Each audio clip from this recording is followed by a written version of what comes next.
오늘은 성령 강림절 후 5번째 주일입니다. 다 같이 묵상 기도로 하나님께 드리는 예배를 시작하겠습니다. 네, 오늘 말씀은 사사기 10장 6절에서 16절까지 말씀입니다. 구약 379쪽입니다. 봉독하겠습니다. 이스라엘 자손이 다시 여호와의 목전에 악을 행하여 바알들과 아스다롯과 아람의 신들과 시돈의 신들과 모압의 신들과 암몬 자손의 신들과 블레셋 사람들의 신들을 섬기고 여호와를 버리고 그를 섬기지 아니하므로 여호와께서 이스라엘에게 진노하사 블레셋 사람들의 손과 암몬 자손의 손에 그들을 파심해 그 해에 그들이 요단강 저쪽 길앗에 있는 아모리 족속의 땅에 있는 모든 이스라엘 자손을 쳤으며 18해 동안 억압하였더라. 암몬 자손이 또 요단을 건너서 유다와 베냐민과 에브라임 족속과 싸움으로 이스라엘의 공고가 심하였더라. 이스라엘 자손이 여호와께 부르짖어 이르되 우리가 우리 하나님을 버리고 바알들을 섬김으로 주께 범죄하였나이다 하니 여호와께서 이스라엘 자손에게 이르시되 내가 애굽 사람과 아모리 사람과 암몬 자손과 블레셋 사람에게서 너희를 구원하지 아니하였느냐. 또 시돈 사람과 아말렉 사람과 마온 사람이 너희를 압제할 때에 너희가 내게 부르짖음으로 내가 너희를 그들의 손에서 구원하였거늘 너희가 나를 버리고 다른 신들을 섬기니 그러므로 내가 다시는 너희를 구원하지 아니하리라. 가서 너희가 택한 신들에게 부르짖어 너희의 환난 때에 그들이 너희를 구원하게 하라 하신지라. 이스라엘 자손이 여호와께 여쭈되 우리가 범죄하였사오니 주께서 보시기에 좋은 대로 우리에게 행하시려니와 우리 주께 구하옵나니 오늘 우리를 건져 내옵소서 하고 자기 가운데에서 이방 신들을 제하여 버리고 여호와를 섬김에 여호와께서 이스라엘의 공고로 말미암아 마음에 근심하시니라. 아멘. 안녕하십니까. 오늘 본문 말씀이 좀 길었습니다. 오늘 본문 말씀을 통해서 저는 그 초점을 맞추고 싶은 것이 우리 같은 죄인들을 향하신 그 하나님의 마음, 우리 아버지의 마음, 이것을 와 닿아서 이것을 함께 이제 은혜를 나누고 싶었습니다. 그래서 보면은 하나님께서는 보면은 이스라엘 그 백성들이 이렇게 범죄했을 때 그들의 고통을 보시고 가슴 아파하셨다라는 말씀이 나오거든요. 근데 이제 이 말씀의 배경을 우리가 좀 더 절절히 깨닫기 위해서는 오늘 본문 말씀 처음 보면 6절에 이스라엘 자손이 다시 여호와의 목전에 악을 행하여, 이 말씀이 어떤 배경 속에서 계속 성경에 기록되어 왔는가, 이것을 좀 알아보고 싶었습니다. 오늘 본문 말씀은 다시 그 사사, 배경 말씀은 사사 입다가 다시 하나님 부르심 받는 그 배경을 이루고 있는 말씀인데, 여기서 보면 이스라엘 자손이 다시 여호와의 목전에 악을 행하여 라고 나와 있는데, 성경에서 찾아보니까는 이 말씀이, 이 문구가 성경 전체에서 11번이 반복됩니다. 그런데 맨 처음에 2번은 바로 뭐냐면은 이스라엘 백성들에게 하나님이 특히 그 이방신을 섬기지 말라는 이런 말씀과 관련해 가지고 민수기 32장에서 보면은 우리가 12정탐꾼 사건 있죠. 그랬을 때 이스라엘 백성들이 아낙 자손이 있다, 성곽이 어마어마하게 높다 해가지고는 우리는 다 죽었다 하면서 그때 밤새껏 울면서 다시 애굽으로 돌아가자라고 울부짖을 때, 그때 관련된 말씀이 뭐냐면은 여호와께서 이스라엘에게 진노하사 그들에게 40년 동안 광야에 방황하게 하셨으므로 여호와의 목전에 악을 행한 그 세대가 마침내는 다 끊어졌다 해서 여기서 최초로 여호와의 목전에서 악을 행했다라는 표현이 나옵니다. 그래서 보면은 여기에서는 보면은 이스라엘 백성들이 애굽으로 돌아가자, 이전에 있었던 사건은 하나님이 애굽에 있던 그 백성을, 당신 백성을 불러내어 가지고 언약을 맺으셨죠. 그래서 그 약속을 하시면서 너희가 이 약속을 지키면 나는 너희 하나님이 되고 너는 내 백성이 된다. 그래서 이 백성들의 신이 바뀌는 사건이었거든요. 그 전에는 아랍 그 애굽에서 이렇게 살다가 드디어 이제 그 삶의 주인이 하나님으로 바뀌는 그런 사건인데, 다시 애굽으로 돌아가겠다, 이것은 결국은 하나님을 버리고 다시 애굽 신에게 귀하겠다는 똑같은 표현으로 그래서 했는지, 여기서 보면은 여호와 목전에 악을 행했다라고 말씀하십니다. 그 재벌이 얼마나 엄중했던지 이스라엘 백성들이 20살짜리 말하자면은 20세 이상 단 2사람 빼놓고 40년 동안에 그 귀한 백성을 전체 사막에서 그 목적지를 눈앞에 두고 사막에 좀 죽게 만듭니다. 그 다음에 어디 말씀이 있냐면은 신명기 9장에 이것은 이제 여기서 보면은 이 여호와의 목전에 악을 행했다, 이 표현이 선포되는 그 장소가 모압 평지였거든요. 그래서 이제 가나안 땅 들어가기 직전에 모압 평지에서 6개월 동안 머무는 과정에서 집중적으로 이 말씀이 이제 나옵니다. 그래서 보면은 두 번째 이제 신명기 9장, 여기서 보면 똑같이 이제 모세가 말씀하시거든요. 그거 보면은 내가 전과 같이 주 40야를 여호와 앞에 엎드려 떡도 먹지 아니하고 쭉 하면서 이는 너희가 여호와 목전에 악을 행하여 그를 경노하게 하여 크게 죄를 지었다 하시면서, 이것은 뭐냐면은 우리가 잘 알다시피 모세가 시내산에서 이제 10계명을 받으러 올라가죠. 그때 40일 참지 못해가지고 이스라엘 백성들이 금송아지를 만들어가지고 이가 바로 애굽에서 너를 불러낸 너희의 신이다라고 했는데, 이 금송아지는 애굽의 신이었거든요. 그래서 이제 성경에 보면은 애굽과 하나님 나라는 이제 적대적인 가장 대표적인, 예를 들면 세상 나라를 애굽으로 이제 많이 지칭하고 있죠. 그런데 여기서 보면은 결국은 이 금송아지는 애굽 신으로서 힘과 풍요를 상징하는 신이었습니다. 그래서 보면은 하나님을 정면으로 등진 사건이었거든요. 이 사건 때문에 결국은 레이언 손에 의해서 이스라엘 백성이 3,000명이 칼에 죽습니다. 그래서 보면은 이 여호와의 목전에 악을 행했다라는 게 보면은 이스라엘 백성들이 당신의 주인 되는 하나님을 버리고 등 돌렸을 때 얼마나 혹독한 죽음이 따랐던가를 여기서는 이제 모세가 그 가나안 입성 직전에 이스라엘 백성들한테 이렇게 말씀을 해주고 있거든요. 마지막 3번의 이런 설교를 통해서. 그 다음에 이제 보면은 이렇게 2번의 역사적 사실을 회상을 시킵니다. 그래서 너희들이 여호와 하나님을 버리고 이방신을 섬기게 되면은 이렇게 전 민족이 사막에서 죽게 되고, 그 다음에 너희 동족 중에서 3,000명이 칼날로 죽게 되는 이런, 예를 들면 엄중한 이런 역사적 사실을 2건을 말씀하시면서 신명기 17장에 다시 한번 말씀하시거든요. 그 보면은 이제 구체적으로 율법으로 정합니다. 그래서 네 하나님인 여호와의 목전에 악을 행하여 그 언약을 어기고, 예를 들면은 이방신을 가서 다른 신들을 섬겨 그것에 절하면, 그러면은 그 자는 돌로 쳐 죽이라 해가지고 율법으로 정하십니다. 이 율법을 근본 율법, 그 다음에 제1율법 이렇게 얘기를 하고 있습니다. 제1계명, 그 다음에 근본적인 계명 이렇게 해가지고 율법을 정하십니다. 그래서 보면은 쭉 이 맥락을 보면은 2번의 역사적 그 사건을 하시면서 그 사건을 이제 경험하시면서 하나님이 제1되는 계명으로 이렇게 말씀해 주시고, 그런데 신명기 31장에서요 이제 가나안 땅 입성을 한 달 앞두었거든요. 그래놓고 하나님 다시 한번 말씀하세요. 그런데 너희들이 그 땅에 들어가서 먹어서 배부르고 등 따뜻하면은 나를 배신하고 이방신을 섬기게 될 것이다. 그래가지고 너희들이 이제 말하자면 많은 그런 고난을 당하게 될 것이다. 그렇게 말씀하시거든요. 그러면서 강조하는 말이 있었거든요. 오늘 내가 살아서 너희와 함께 있어도 너희가 여호와의 명령을 거역하였거든. 하물며 내가 죽은 후에는 어쩌겠느냐. 그러면서 뭘 하면은 너희들은 모든 장로와 관리들을 나 앞에 모여라. 그래서 내가 그들의 귀에 들려주겠다. 그러면서 하늘과 땅을 말하자면은 증거로 삼겠다. 그래서 듣는 사람이 이스라엘 백성들의 말하자면 그 장로와 관리들한테 귀에 들려주시면서 하늘과 땅이 증인이다라고 하나님은 말씀하셨어요. 거기서 바로 뭐라고 말씀하시냐면은 여호와 목전에 악을 행하여 예언을 하시거든요. 그래서 앞번은 2가지 역사적 사실, 그 다음에 최고 계명 해놓고도 가만히 보니까는 그 땅에 들어가면 또 배신하게 돼 있거든요. 그래서 구체적으로 너희들이 그 땅에 들어가서 어떻게 나를 배신할 것이다, 그것을 예언으로 말씀하십니다. 여기서는.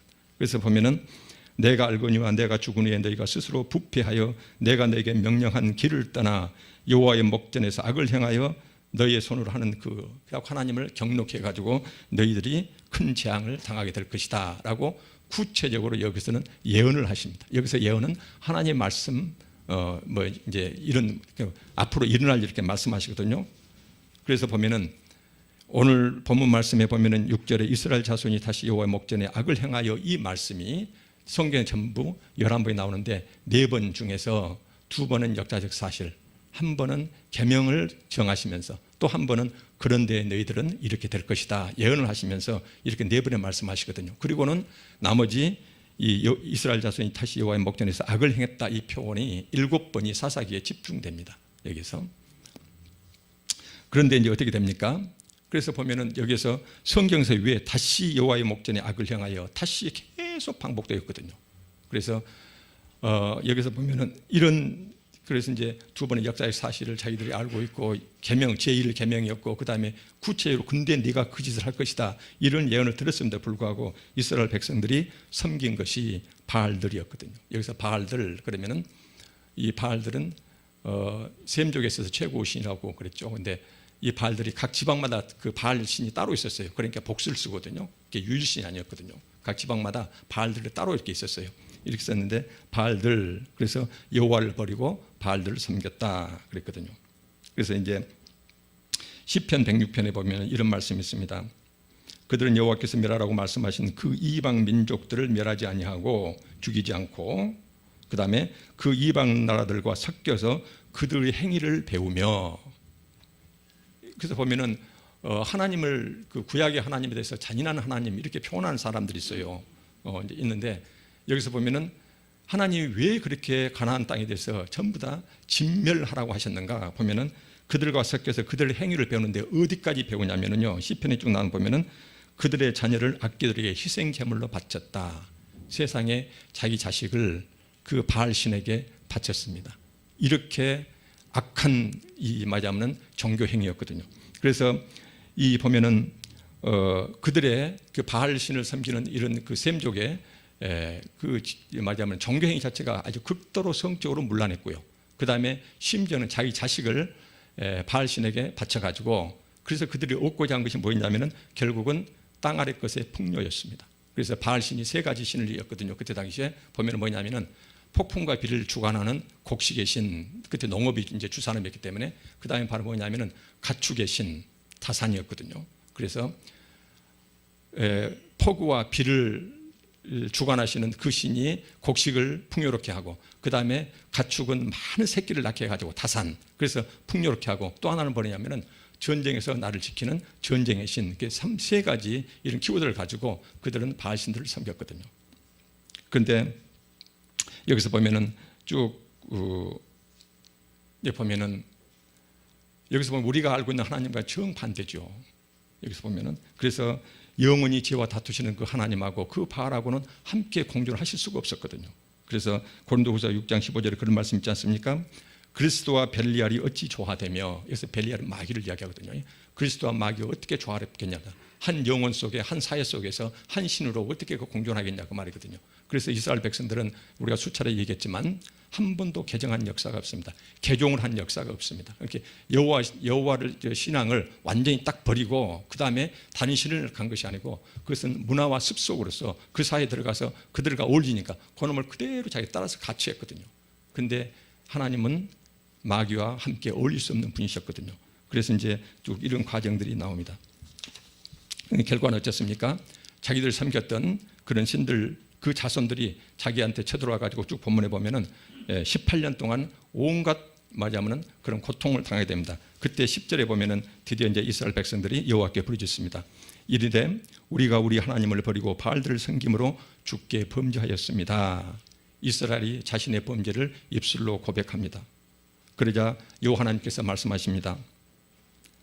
내가 애굽 사람과 아모리 사람과 암몬 자손과 블레 사람과 그 다음에 시돈 사람과 아말렉 사람과 마원 사람, 11절 12절에서 구체적으로 하나님께서 너희들을 그들의 앞뒤에서 너를 구출했다라고 표현하는 종족 이름이 7가지가 나옵니다. 성경에서 여러분들 잘 아시다시피 7이라는 것은 철저하고도 다한수죠. 완전수를 말하거든요. 그래서 이 말씀은 실은 이제 이스라엘 백성들이 고난받은 것이 이 종족 외에 다른 종족도 있을 텐데 여기서 7종족 왜 말씀하셨을까요?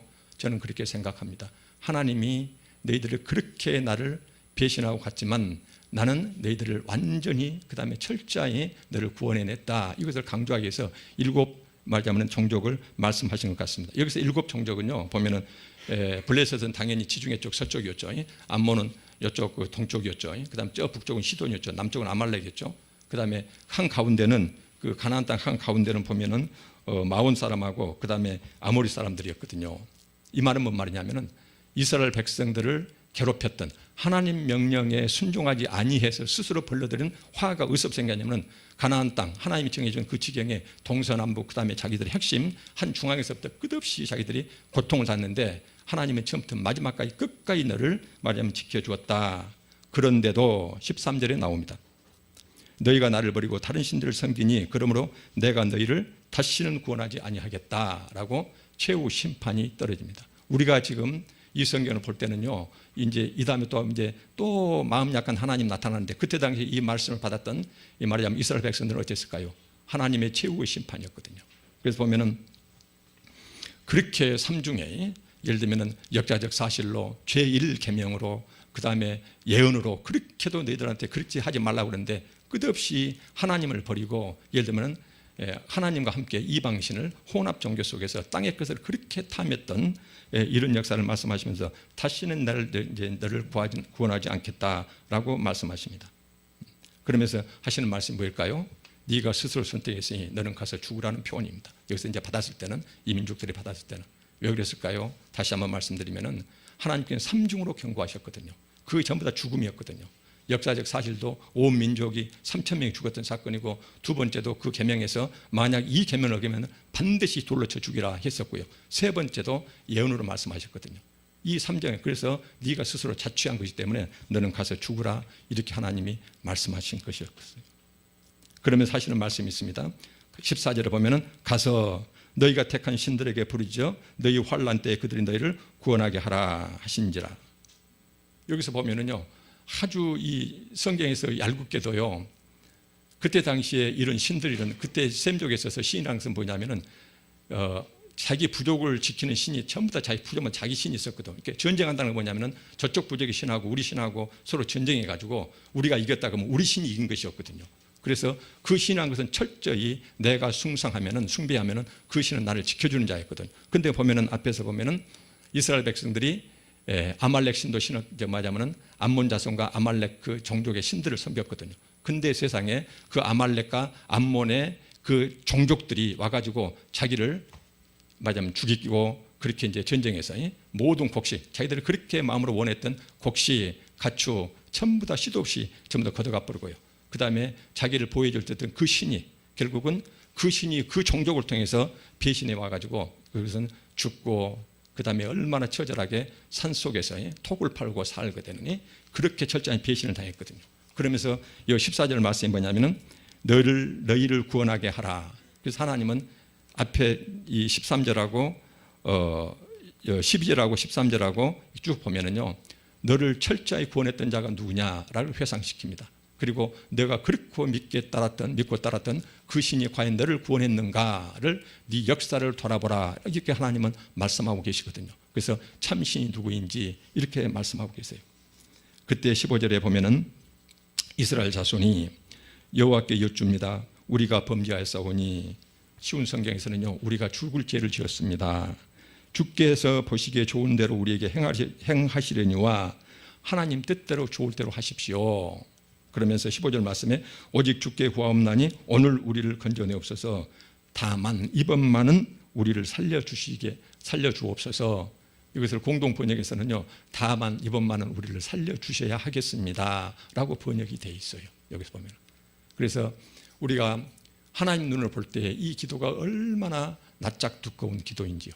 수없이 과거서부터 지금까지요. 몇 번인지를 모르고요. 그래서 철저히 완전하니 그렇게 구원해줬는데 또 똑같은 것을 반복했거든요. 그러면서 이제 말하자면 손에 쥔 것도 없고 힘들고 어려우니까는 그때 와서야 하나님께 돌아와서 하나님께 이번만 좀 도와주십시오. 죄를 지었으니까 하나님 뜻대로 하십시오. 그러나 이번만은 좀 구해 주십시오라고 기도를 하고 있거든요. 그러면서 우리가 이제 눈여겨봐야 것이 있습니다. 16절에 이런 말씀이 있어요. 자기 가운데서 이방 신들을 제하여버리고 여호와를 섬기매. 앞에서는 입술로 고백했거든요. 자기 죄책을. 자기 죄를 고백하고 그 다음에 하나님께 매달리면서 하나님이 최후 심판이 떨어졌어요. 너는 거기서 죽어라 했을 때 그렇게 하나님 하셔도 할 수 없습니다만은 제발 이번만 좀 살릴 수 없습니까? 라고 이스라엘 백성들이 기도하면서 자기 가운데서 이방신들을 제하해버리고 여호와를 섬겼다고 나왔습니다. 입술만의 회개가 아니고 철저한 삶으로 행동으로 하나님께 돌아온 것입니다. 이것이 온전한 회개죠. 그랬을 때 하나님께서 이 어떤 반응을 보이시냐면은 16절 말씀, 여호와께서 이스라엘의 곤고로 말미암아 마음에 근심하시니라. 다른 성경에서는 마음 아파하셨다. 그 다음에 보고만 계실 수가 없으셨다. 무엇을요? 이스라엘 백성들이 그 고통을요. 이스라엘 백성의 고통을 자기들이 스스로 정한 것이었거든요. 그렇게 이야기를 했거든요. 그렇게 했는데 그 말 안 듣는 그 자식의 고통을 보시면서 하나님이 근심하시고 마음 아파하시고 그 다음에 도저히 그것을 더 이상 두고 볼 수 없었다. 그래서 대부분의 그 영역본에서는 어떻게 이걸 해석하냐면요, 여기서는 마음 아파하셨다, 보고 계실 수만 없었다 그런데 더 이상 참을 수가 없었다. 그래서 이렇게 하나님 마음이 여기서 절절히 드러납니다. 이렇게 봤을 때는요, 우리가 입술만의 회개가 아니고 온 삶으로 돌아섰을 때, 그 다음에 하나님한테 수차례 예를 들면은 말하자면은 그 엄중한 말씀을 듣고 그것을 말하자면은 밥 먹듯이 계속 조금만 상황이 좋아지면은 그 말씀을 어기고 하나님을 업신여기고 내 세상대로 살다가 힘들고 어려울 때면은 다시 하나님께 돌아오고 또 그러고 계속 반복했는데, 그런데 만약 내가 세상에서 힘들고 어려움 당하면은 그 고통을 보시면서 하나님이 가슴 아파하시고 도저히 이걸 하는 행태는 밉지만은 그 자식의 고통을 더 이상 참고 보고 볼 수가 없어가지고 또 개입하신다는 것이거든요. 여기서 보면은요, 어쩌면은 그 하나님께서 이 자식들이요, 그 예수님께서, 그래서 아마 예수님이 그런 예를 들으셨는가, 아버지 재산 가지고 가서 밖에서 다 탕진하고 돼지들이 먹는 쥐업 열매, 그놈 돼지들한테 뺏어서 먹으면서 그때 가서야 자기 아버지 집을 쳐다봤던 그 말하자면 탕자. 그러면서 가슴 아파하셨다. 그 탕자가 혹시라도 돌아올까 봐서 행태는 괘씸하지만은 문 열어놓고 항상 그걸 주시했던 그 아버지 마음이요. 그래서 아마 예수님께서는 하나님을 아버지라고 칭하셨던 것 같습니다, 우리한테. 그래서 보면은 하나님은 사랑이시라 요한일서 그 4장에서 말씀하시죠. 그 다음 누가복음 11장에서 네가 악한 자라도 자식한테는 좋은 걸 주는데 하물며 하늘에 계신 너희 아버지께서 구하는 자에게, 그러면서 우리 육신의 아버지의 자식 사랑과 멀고먼 먼 것 같은데 그 하나님의 우리 사랑을 비교할 수 없는 하나님의 큰 사랑을 이렇게 말씀하고 계시거든요. 그래서 여기서 보면은 하나님의 그 약점이요, 한없이 우리가 말 안 듣고 그렇게 하고 있는데, 근데도 보면은 우리가 힘들고 그렇고 고통당하면은 그 꼴을 못 보시고 눈길을 거두지 못하시는 하나님의 절절한 이 마음을 보고 참 감동이 왔습니다. 그런데 이 좋은 아버지 그 하나님의 그 사랑을요, 이후에 이스라엘은 어떻게 되었을까요? 똑같습니다. 13절에 다시 반복이 됩니다.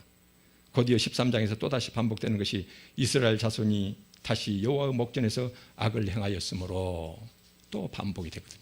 이 역사가 언제까지 반복됩니까? 왕이 생기고 예를 들면 돈에 대한 탐욕이 생기고, 그래서 그나마 농경사에서 그나마 이렇게 형제 우에 이렇게 사랑했던 그 이스라엘 종족이 예를 들면 부자와 가난한 자, 그러면서 이제 소위 예언자의 시대가 열려나가죠. 그 시대가 지금까지 계속되어 오고 있습니다. 그래서 보면은 이 말씀 우리가 적용할 때에 아버지의 곡간과 상속 재산에 관심을 둔 자식은 자기 욕심 채우면 아버지 부모님 버리고 그냥 떠납니다. 물론 떠난 것은 아니죠. 적당히 간간히 한 번씩 형식적인 이런 인사치레는 하지만은 항상 밖에 나가서 자기 만들어 살고 부모님 마음이 어떤지 그 심장을 헤아리지 못합니다. 욕심 채우면 떠나는 자식, 어쩌면 이스라엘 백성들이 다 그런 것이 아닌가 이렇게 생각이 됩니다. 그런 사람들은 우리가 하나님을 예배 드릴 때도 하나님 면전에서 형식적인 예배 한번 딱 드리면 그걸로 끝입니다. 밖에 나가서는 끝없이 자기 욕심, 탐욕, 세상과 똑같이 살아갑니다. 세상에서 혹시 하나님이 우리의 행태 때문에, 한국교회 행태 때문에 세상 사람들 손가락에 받아도 별로 그것을 마음 아파하지 않습니다. 새가 불리하면 적당히 그들 편에 서기도 합니다. 어쩌면은 이스라엘 백성들의 행태가 우리로 지금 적용한다면 그런 행태가 아닐까 이런 생각이 됩니다. 그러나 한편으로는 늘 생활에 쫓기고 쪼들리면서도요, 자기 부모님 혹시라도 불편해할까 봐 늘 부모님 챙기는 이런 자녀들 있죠. 말없이 효도하는 자식들이거든요. 이런 자식들은 혹시 자기한테 힘들고 어려운 일이 생겨도 자기 이 고통 때문에 부모님이 힘들어할까 봐서 그냥 부모님 생각하면서 전혀 늘 그 부모님 그 마음을 헤아리는 그런 자녀 마음이요. 이런 자녀들은 밖에 나갔을 때요, 혹시라도 내가 사랑하는 그 하나님 또는 내 부모가 되는 그 하나님이 세상 사람들한테 우리 행태 때문에 손가락질 받을 때 그걸 참을 수가 없거든요. 참을 수가 없어요. 내 부모님이 밖에서 세상 사람들이 내 부모 욕을 하는데 그것이 아무렇지도 않다? 그것은 부모일 수가 없죠. 내가 사랑하는 부모일 수가 없죠. 그 부모 곡간과 상속 재산은 탐날지 모르지만 끝없이 내 신앙의 중심이 땅의 것 잡고 이것 없을 때 하나님께 매달리다가 그놈 끝나면 다시 세상 나가는 이런 식의 신앙생활이 우리한테도 전부 저한테도 다 조금씩은 다 있죠. 좀이 아니죠. 이렇게 있죠. 그래서 저는 이 본문 말씀을 보면서 나는 이 하나님의 바보 같은 사랑, 그 사랑을 악용하는 자식일까? 아니면은 힘들고 어렵더라도 한국 사회가 앞으로 계속 힘들어지니까 호주머니에 돈 좀 있는 것, 그것도 불안하고 힘든데, 근데 힘들고 어려운 사람이 있으면은 그 불안하고 힘든 어려운 사람을 바라보시는 그 하나님, 그 심정을, 내 부모를 생각하니까, 그러니까 호주머니에서 돈 좀 내가지고 어떻게 도와주고, 정서적으로 힘들고 어려운 사람 있으면 가서 따뜻한 이야기 해주고, 그러면서 이것 때문에 하나님이 저 사람이 조금 힘들고 어려웠는데 나의 도움 때문에 조금이라도 나아졌으면 그 모습을 보시고 기뻐하실 하나님 생각하면 흐뭇해서 혼자 웃고, 이런 사람이 되면 우리가 얼마나 좋겠습니까? 그래서 부모의 사랑을 한없이 악용하는 겉모습만 신앙생활하는 그런 사람이 아니라 우리가 한없이 하나님께 다가서는, 하나님의 심정을 헤아리는 그런 사람들이 되었으면 좋겠습니다. 저는 오늘 본문에서 거기에서 우리가 교훈을 얻었으면, 우리 마음의 변화가 있으면 얼마나 좋을까, 그런 생각을 하면서 이 말씀을 보았습니다. 기도하겠습니다. 성령 하나님, 이 본문 말씀을 통하여 우리 신앙 행태를 되돌아보게 하시고 깨닫게 하시고 우리를 끝없이 사랑하시는 그 하나님의 사랑을 더 이상 악용하지 않는 자식이 될 수 있도록, 미력하지만 내 사랑하는 내 아버지 하나님의 그 심정을 헤아리면서 조금이라도 그 아버지 마음을 기쁘게 해드리는 우리 평생의 삶이 될 수 있도록 내 마음의 생각과 말과 행동을 변화시켜 주시옵소서. 감사드리며 예수님 이름으로 기도합니다. 아멘.